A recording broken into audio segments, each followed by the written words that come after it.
Ya, pelaku pelecehan anak-anak di salah satu pusat perbelanjaan diduga merupakan orang dengan gangguan jiwa atau ODGJ. Sang ibu korban pun meminta untuk pelaku agar bisa masuk rumah sakit jiwa dan bagaimana proses hukum terhadap pelaku saat ini sudah berlangsung dan bagaimana pula agar kejadian ini tidak lagi terulang pada siapapun. Kami akan membahasnya. Sudah bersama kami di studio orang tua dari korban yaitu Bu Devi Yanuarti dan tadi mungkin Anda melihatnya diburamkan, tapi kami mohon izin agar Bu Devi dan juga Bu Devi sudah bersedia untuk hadir dalam studio. Selamat pagi, Bu Devi. Selamat pagi, Mas Timothy. Terima kasih sudah hadir di studio kami. Dan secara daring ada Komisioner Komisi Perlindungan Anak Indonesia KPAI, ada Mbak Retno Listiarti. Selamat pagi. Ya, selamat pagi Mas Timothy. Ya, selamat pagi Mas Timothy. Pagi, terima kasih juga sudah bergabung bersama kami Mbak Retno. Sebelum saya ke perkembangan, jadi mungkin banyak yang ingin tahu dulu mengenai apa sih awalnya peristiwa ini. Saya sebagai orang tua juga, Bu Devi, membayangkan kalau peristiwa yang dialami, dan saya harus menyatakan kita juga prihatin sebagai orang tua juga terhadap apa yang dialami oleh Bu Devi. Kalau sampai mengalami mungkin kita juga nggak tahu akan berbuat apa. Freeze ya. Biasanya ya, orang tuh mental block gitu. Mental block, kejadian kayak gitu akan terdiam dan nggak tahu harus ngapain. Dan kebanyakan cuma bisa diem atau kalau nggak anaknya diambil. Udah. Jadi, tapi nggak banyak orang yang berani untuk langsung menegur orang yang sudah melakukan pelecehan pada anaknya. Apa yang membuat Bu Devi pada saat itu langsung mengambil tindakan merekam? Apakah memang sudah jelas sekali pelecehan yang dilakukan sehingga Ibu Devi langsung memberanikan diri? Karena saya yakin ini juga menghadapi seorang laki-laki. Mungkin Bu Devi tidak lantas langsung berani gitu. Sebenarnya di awal saya tidak terpikir untuk merekam ya. Di awal sebenarnya tidak terpikir. Karena saat itu kejadiannya masih di hall, itu saya sedang berbicara dengan anak saya, sedang berbincang. Sedang berbincang tatap mata, face to face, eye to eye. Saat sedang berbincang, dari arah belakang, mendadak ada seorang laki-laki yang memegang perut bagian bawah anak saya. Padahal ibu saya lagi sedang, menghadap ke anaknya. Saya sedang menghadap, jadi itu ada di depan mata saya. Saat dia memegang, set begini ya, set gitu, set. Dia langsung melihat ke arah saya juga melihat ke arah dia, dan dia tersenyum puas dan nakal.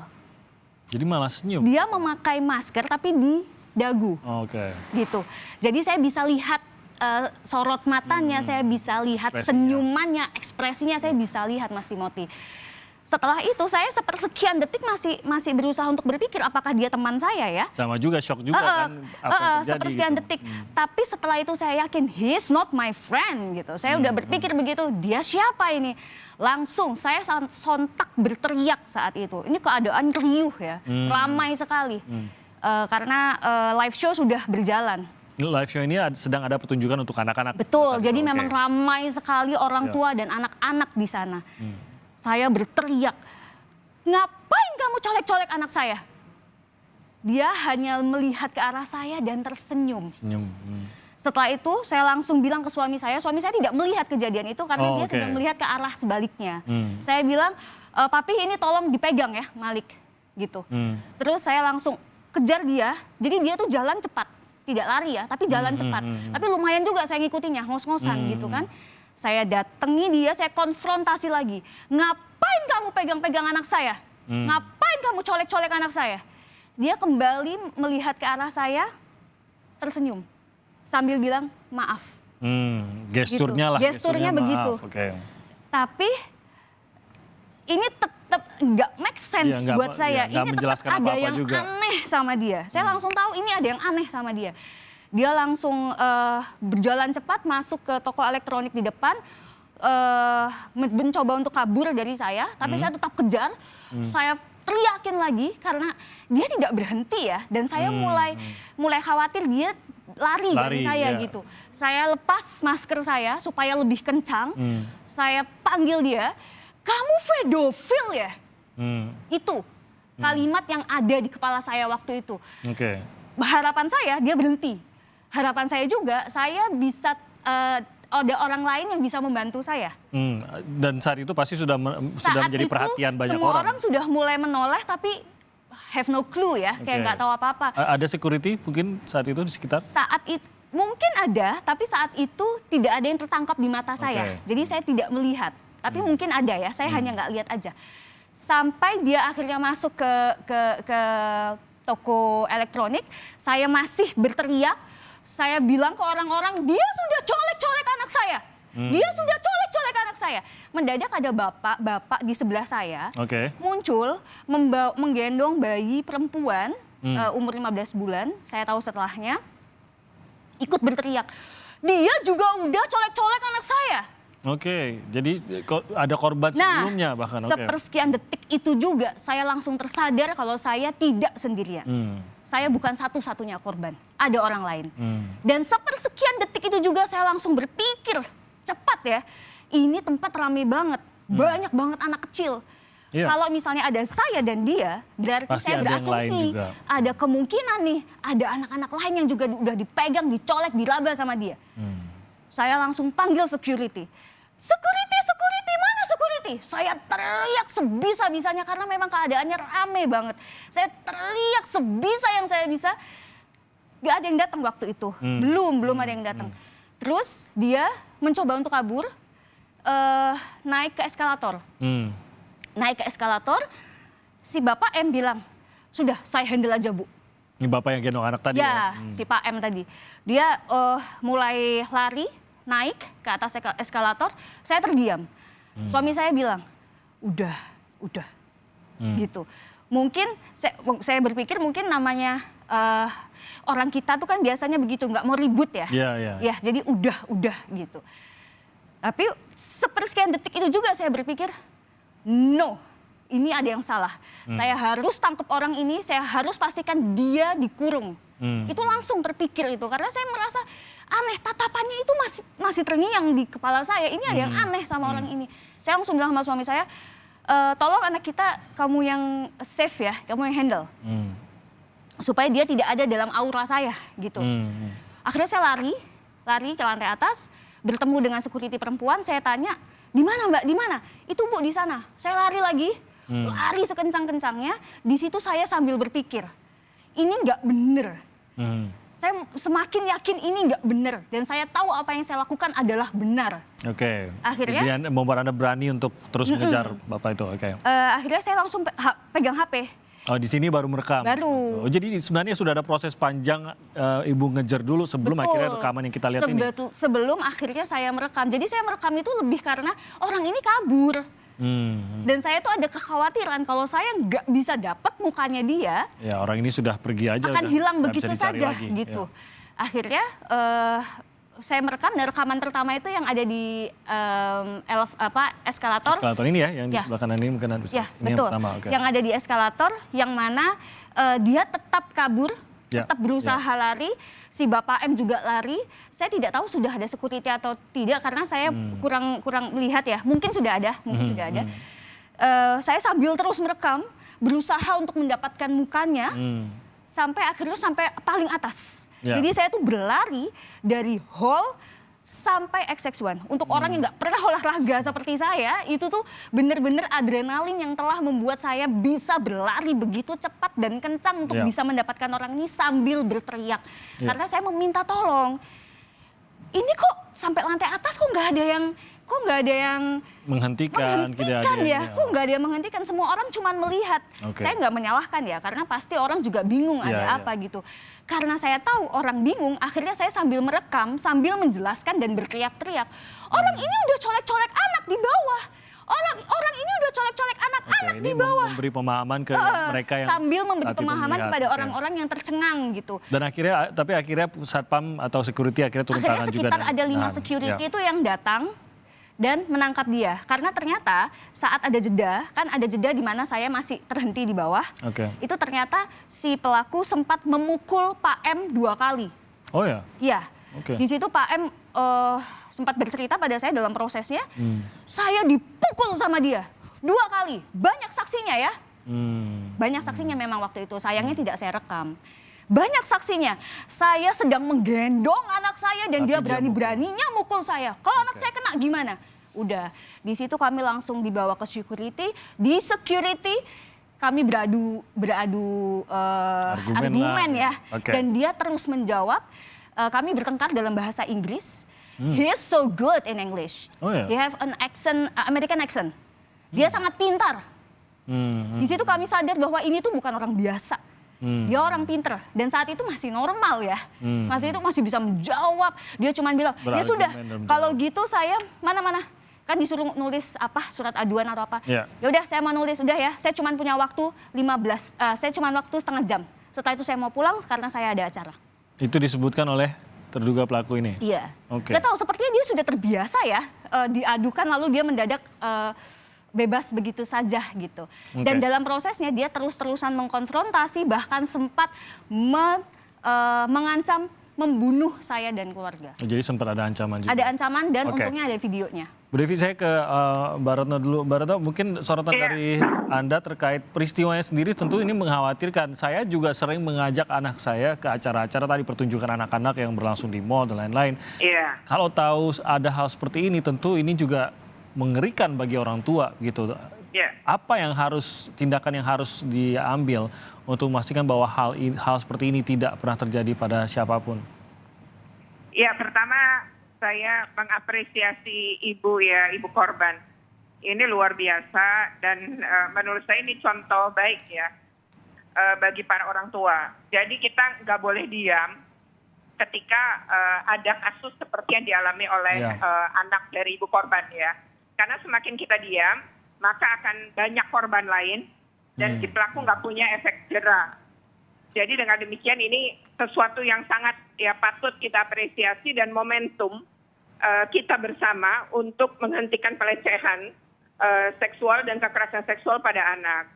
Yang kedua, memang terkait ini kami tentu punya perhatian dan pengawasan untuk ke pihak kepolisian.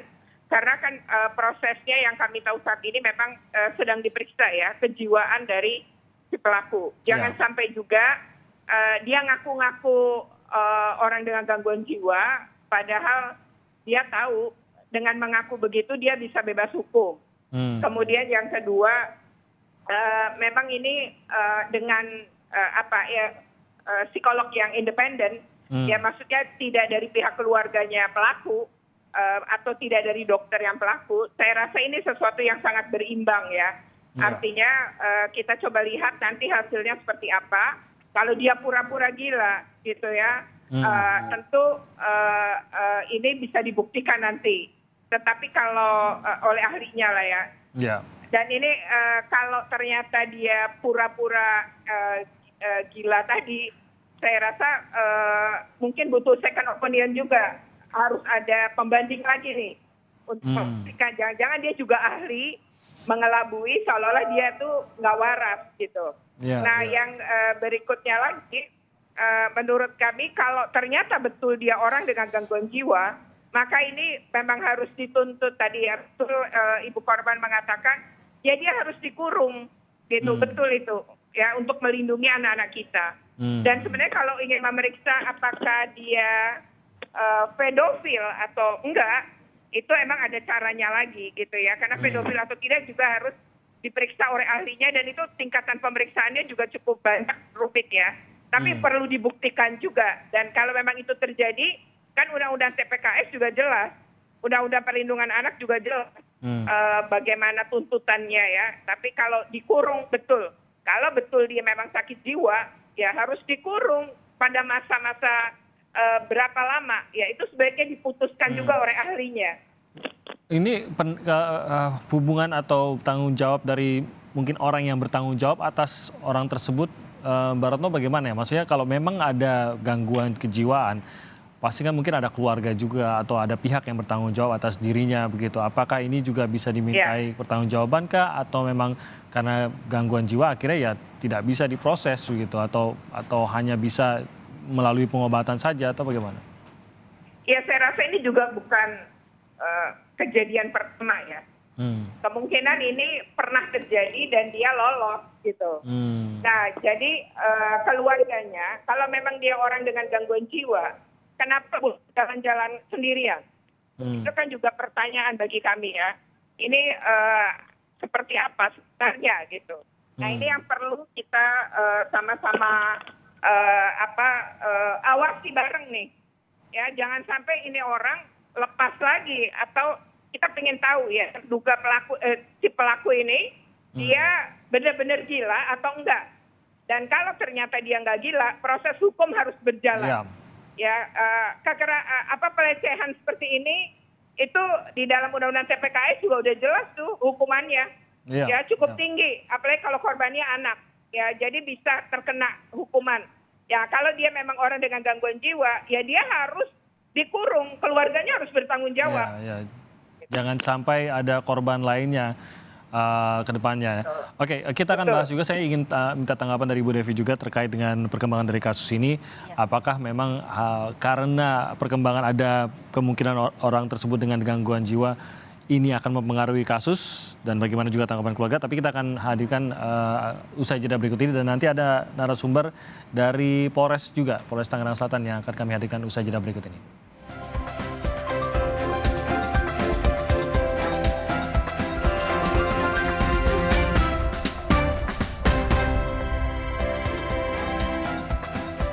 Kita masih membicarakan mengenai peristiwa yang terjadi pada anak-anak di sebuah mal di Tangerang Selatan, dan di sini sudah ada ibu dari korban dan juga ada Mbak Retno Listiati yang tersambung bersama kami melalui daring.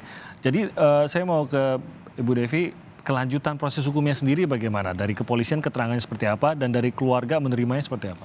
Oke, jadi untuk proses hukum sebenarnya malam itu sekitar pukul 00.00 di mana kita sedang membahas bersama dengan orang tua pelaku dan dengan polisi. Polisi itu mengatakan bahwa kemungkinan beliau ini, pelaku ini ODGJ. Jadi laporan tidak bisa diteruskan. Karena kalau ODGJ nggak bisa diurus gitu, nggak bisa diproses.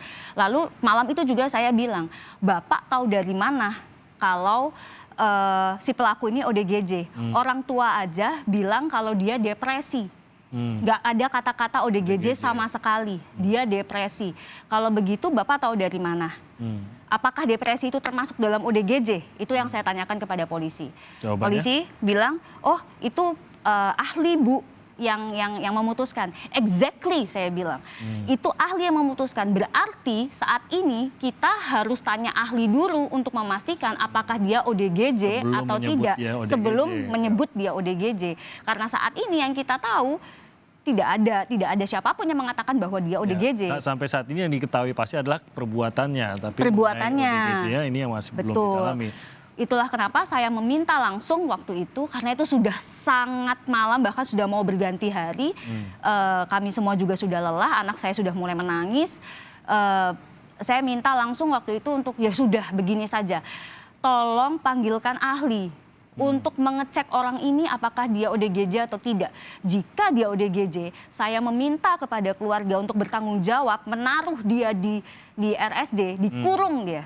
Waktu itu saya cuma berpikir at least 1 tahun. Saya kan juga takut, saya sempat diancam dibunuh. Kalau misalnya cuma 3 bulan lalu keluar, lalu dia mendadak ada di depan rumah saya, bagaimana? Begitu kan? Terus yang kedua, tapi jika dia dinyatakan tidak ODGJ, berarti ini harus diproses. Iya, sesuai dengan hukum seperti yang berlaku. Itu. Jadi intinya waktu itu saya cuma minta, saya mau surat dari ahli dulu. Jangan menduga dulu sebelum ada surat dari ahli. Saya mau ke Mbak Retno, sebenarnya kalau memang kalau dari cerita yang kita dengar dari Ibu Devi kan ini tampaknya proses pernyataan ODGJ ini sudah bahkan sebelum kasus ini berlanjut gitu ya. Apakah ini bisa dilakukan atau sebenarnya ODGJ atau tidak, sebenarnya kasus ini harus terus berlanjut, bahkan ada aduan atau tidak, kasus ini memang harus tetap berlanjut mengingat ada pelecehan terhadap anak-anak. Iya. Memang kalau aparat mengetahui ya ada satu peristiwa pelecehan atau kekerasan terhadap anak, dalam kasus ini memang tidak diadukan pun harus diproses. Kecuali dia orang dewasa ya. Dalam Undang-Undang TPKS memang di pasal 5 dan 6 itu wajib ada delik aduan. Tapi kan dalam hal ini Ibu Devi adalah pihak pengadu. Artinya ini sangat kuat sebenarnya. Polisi nggak boleh menolak pengaduan atau laporan, itu pertama. Yang kedua, silakan penyelidikan dilakukan, penyidikan dilakukan. Seandainya dari penyelidikan kemudian bisa meningkat pada penyidikan, maka pada saat itu tentu proses hukum akan berjalan. Nah, lalu yang kedua, kalau dalam prosesnya, jadi diterima dulu laporannya. soal kemudian membuktikan bisa ODGJ atau tidak. ya salah, misalnya ini bisa atau tidak ODGJ atau ya itu nanti gitu. Tapi betul ini harus diterima dahulu dan segera. Polisi kan punya rumah sakit Bayangkara ya dan punya psikolog-psikolog juga, psikiater ya diperiksa gitu ya, diperiksa oleh Bayangkara penyakit rumah sakitnya gitu. Nah nanti baru ahli tadi diperiksa juga memberikan pernyataan bahwa betul dia orang dengan gangguan jiwa. Seberapa gangguan jiwa itu? Itu kan juga ada penjelasannya nanti gitu. Jadi harus diperiksa dulu. Ini harusnya diproses terlebih dahulu menurut kami. Jadi kalau melihat sampai tahapan ini kasusnya tidak bisa dibilang berhenti ya, karena ini tampaknya saya ke Bu Devi dulu. Berarti sekarang sedang menunggu apa untuk kasus berjalan?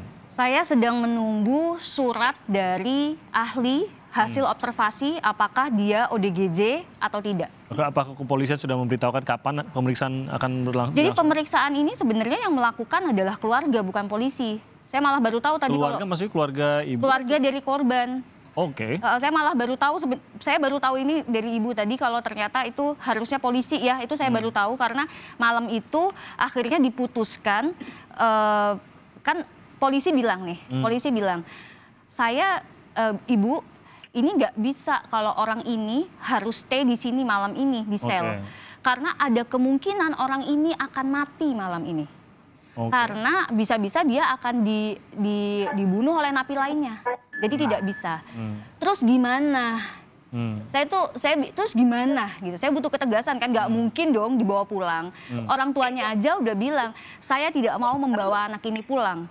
Orang tuanya sendiri? Orang tuanya sendiri bilang. Apa? Lebih baik dia di RSJ atau dia di polisi. Ibunya sempat mengucap, saya sudah ikhlas kalau misalnya harus mati malam ini. Karena mereka bilang sudah melakukan berbagai macam cara selama 2 tahun ini untuk membuat anaknya lebih baik. Bahkan 2,5 bulan sebelum kejadian ini, dia sempat dikurung di rumah. Katanya baru seminggu ini loh, dia itu dibolehkan untuk keluar. Karena sudah merasa kayaknya udah baik nih, lagian dia udah sering marah, udahlah pengen keluar gitu. Terus akhirnya dia pesen online, kendaraan online, pergi ke mall. Saya tanya sama si bapak tahu kalau dia ada masalah, kenapa nggak ada pendampingan? At least kalau misalnya disuruh dibolehkan untuk keluar, didampingi.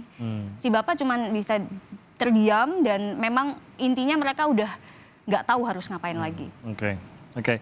Dan saat ini mungkin kita bisa tanyakan langsung, saat ini sudah bergabung bersama kami Kapolres Tangerang Selatan, ada AKBP Sarli Solu. Selamat pagi. Ya, selamat pagi, Pak. Pagi, Pak Sarli. Terima kasih sudah bergabung bersama kami.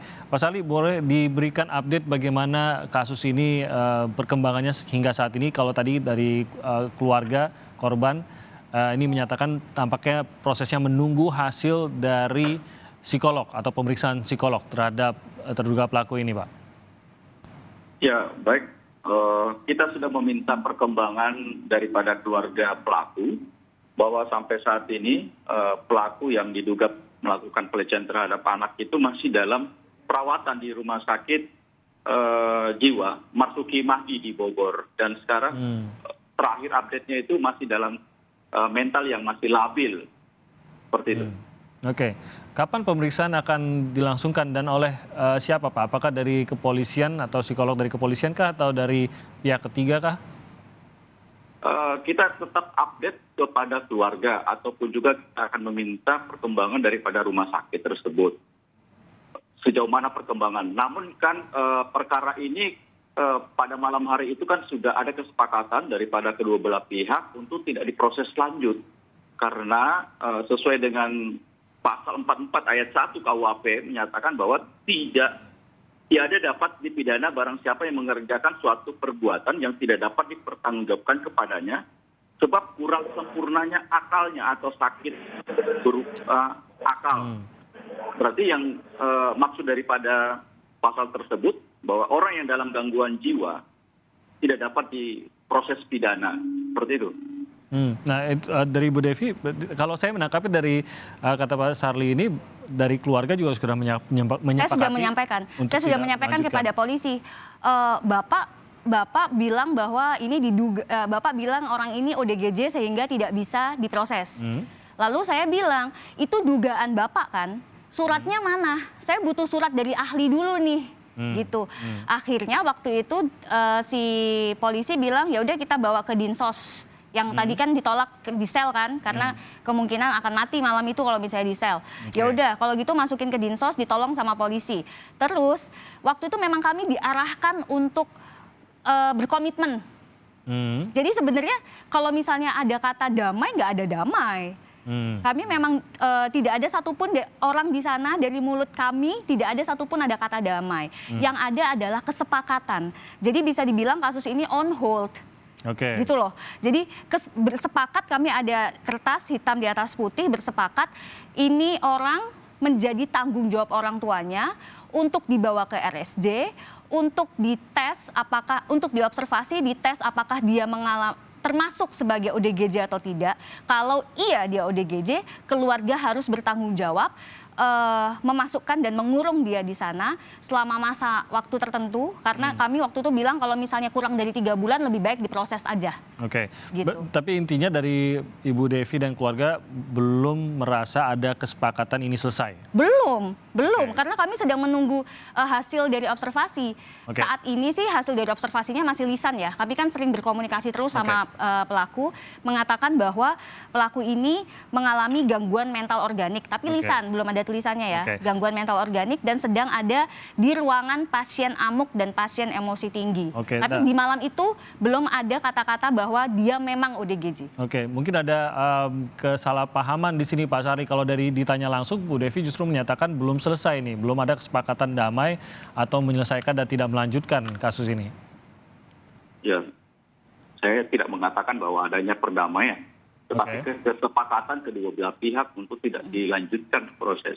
Tapi kalau ibu tersebut mau melanjutkan lagi ya dipersilakan untuk buat laporan ke pihak kepolisian sebagai dasar kami untuk proses lanjut dan kita melakukan penyelidikan. Dan nanti akhirnya kalau memang pelaku tersebut hasil dari pemeriksaan saksi ahli ataupun juga nanti dari keadaan mental tersebut menerangkan bahwa orang itu masih dalam keadaan gangguan jiwa, mau tidak mau proses ini kita tidak bisa kita lanjutkan karena sesuai dengan pasal 44 tadi yang saya sampaikan tadi. Ya, tadi sebelumnya juga Mbak Retno dari KPAI menyatakan bahwa sebenarnya ini bukan delik aduan nih Pak Sarli. Jadi tanpa aduan dari Bu Devi pun seharusnya ini sudah bisa diproses oleh kepolisian. Apakah ini berarti di luar aduan Bu Devi tidak ada proses yang berjalan di kepolisian terhadap kasus ini? Ya tetap kita menunggu, kita masih dalam proses penyelidikan sejauh mana pelaku tersebut perkembangannya. Karena kalau kita lanjut tetap proses hukumnya nanti, toh akhirnya juga memang orang tersebut memang dalam gangguan jiwa dan ada saksi ahli menyatakan dari bahwa orang tersebut memang ada gangguan jiwa, ya prosesnya ini tidak bisa kita lanjut. Dan ini kita masih dalam proses penyelidikan. Salah satunya adalah proses penyelidikan adalah memantau perkembangan pelaku tersebut di rumah sakit. Kita terus mengupdate sejauh mana sih proses perkembangan mentalnya, dan hari ini kita dapatkan bahwa mental daripada pelaku itu masih labil.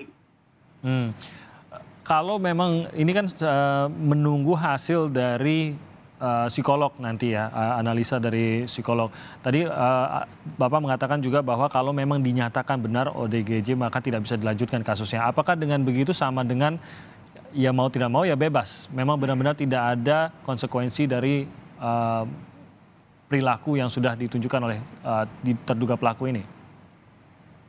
Bukan katanya bebas ya, tapi kan pelaku itu kan masih dalam kondisi mental. Jadi dia sudah terkungkung mentalnya. Jadi bukan bebas, sedangkan dia sudah terkungkung, artinya dia sudah dipenjara oleh mentalnya sendiri gitu. Jadi bagaimana kita mau menghukum pelaku tersebut yang sudah dinyatakan bahwa mentalnya itu penderitaan terhadap mentalnya. Oke, kalau itu mungkin agak ini Pak, agak ya kita pemahaman filosofisnya, tapi berarti tidak ada penindakan apapun atas orang tersebut karena alasan mengalami ODGJ, tidak melakukan dengan sadar dan lain-lain. Tapi pada dasarnya dari keluarga Ibu Devi harus menyadari bahwa tidak akan ada tindakan yang diambil atas orang tersebut kalau memang sudah dinyatakan ODGJ, begitu Pak? Iya, karena sesuai dengan pasal 44 tadi KUHP ayat 1 bahwa tidak bisa diminta pertanggungjawabannya kepada seorang yang melakukan perbuatan merugikan orang lain. Sedangkan sudah dijelaskan bahwa kesehatan jiwa itu menyangkut akal, pikiran, dan perbuatan yang selalu berubah-berubah yang tidak bisa dipertanggungjawabkan. Lalu bagaimana memastikan bahwa orang tersebut tidak melakukan perbuatannya lagi, Pak? Tidak melakukan perbuatannya ya kita berikan tanggung jawab kepada keluarganya. Kalau memang dia akhirnya toh nanti dalam perkembangannya dia sembuh gitu. Tetapi kan kita juga harus melihat bahwa sembuhnya ini sejauh mana. Karena tetap harus didampingi oleh dokter ahli. Oke. Bu Retno masih bersama kami ya? Iya, masih. Iya, Bu Retno mungkin mau menanggapi tadi keterangan atau perkembangan dari Pak Sari tadi? Ya, kalau saya melihat sih polisi belum menyatakan tadi ya damai. Tapi tadi istilah kesepakatan gitu. Sepakat itu juga di dalam hukum ya dia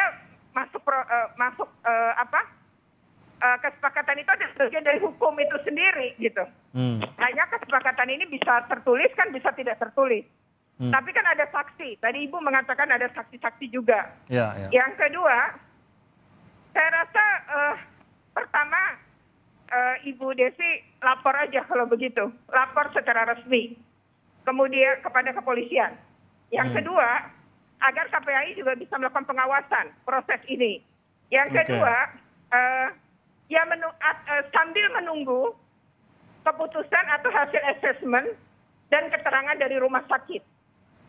Itu menurut saya itu hal yang harus dilakukan. Jadi kalau Ibu lapor, polisi nggak bisa menolak dan harus melakukan tindakan penyidikan. Jadi laporkan saja.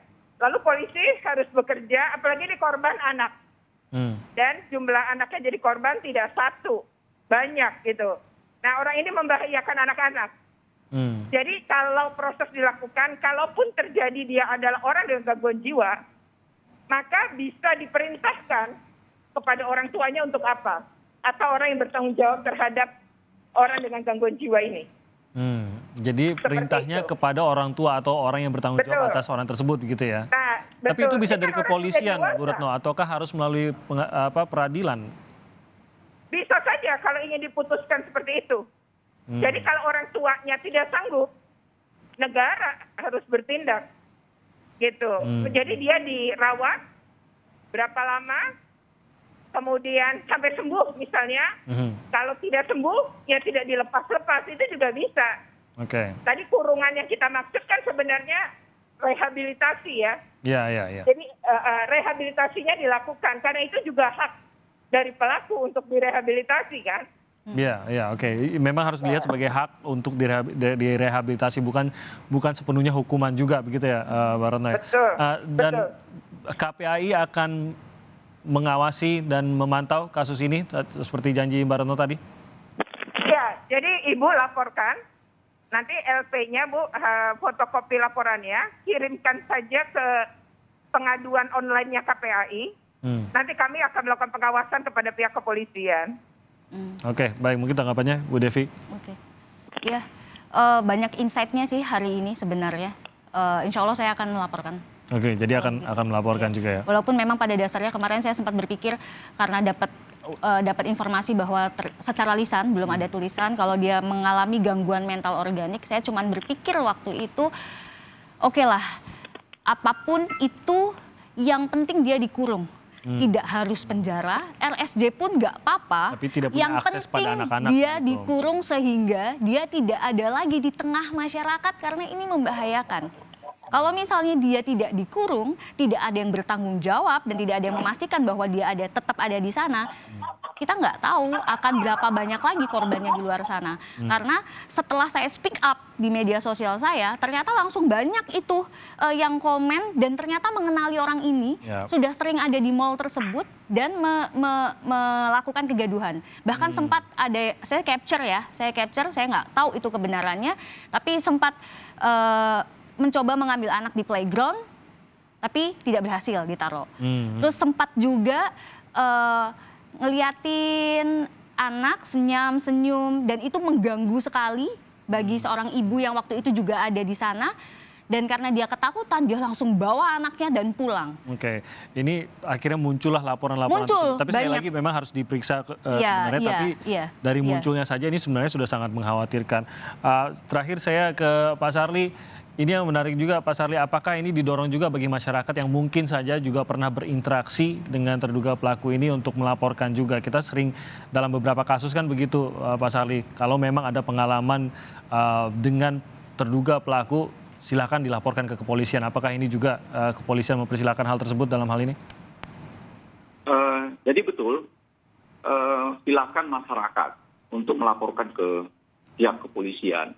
Karena untuk kita membatasi ataupun juga mengawasi sehingga tidak terjadi pelanggaran-pelanggaran ataupun perbuatan-perbuatan yang merugikan orang lain. Dan ini bisa memperkuat kasusnya Pak ya kalau ada laporan lainnya? Ya, namun secara hukum pidana memang diproses mulai dari polisi.